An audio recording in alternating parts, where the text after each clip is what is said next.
Là, on est devant un cépage de Cabernet Sauvignon.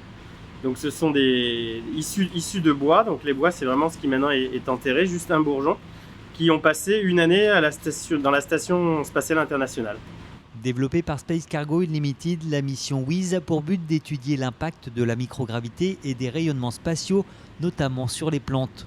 Le groupe Mercier, leader mondial de la production de plants de vigne, a mis à disposition 320 sarments qui ont passé une année dans l'espace. On était à la fois curieux, surpris et puis un peu excité parce que c'est un rêve de gosse presque de parler de l'espace. On voit aujourd'hui avec Thomas Pesquet qui est parti dans l'espace que ça fait rêver un petit peu tout le monde. Donc se dire que nos plants de vigne, nos bois de vigne pouvaient aller passer un peu de temps dans la station spatiale expérimentale, ça nous a tout de suite plu, intéressé. 160 greffons de Cabernet Sauvignon et 160 autres de Merlot ont quitté la Terre pour être étudiés. Un des axes majeurs de ces recherches est l'impact que peut avoir l'absence de gravité sur ces plantes.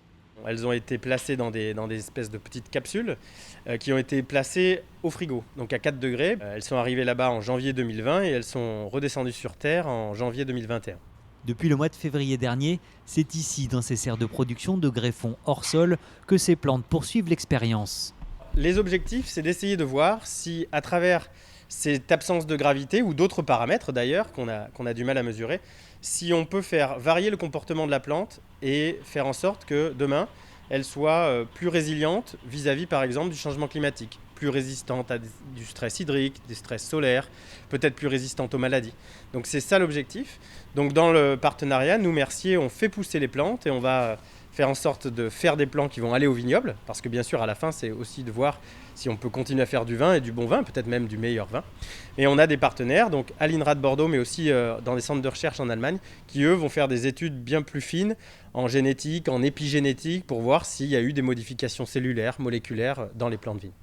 Pour tirer toutes les conclusions et pour savoir si ce voyage dans l'espace a eu un impact sur ces plantes, il va falloir être patient et attendre que les premières grappes fassent leur apparition.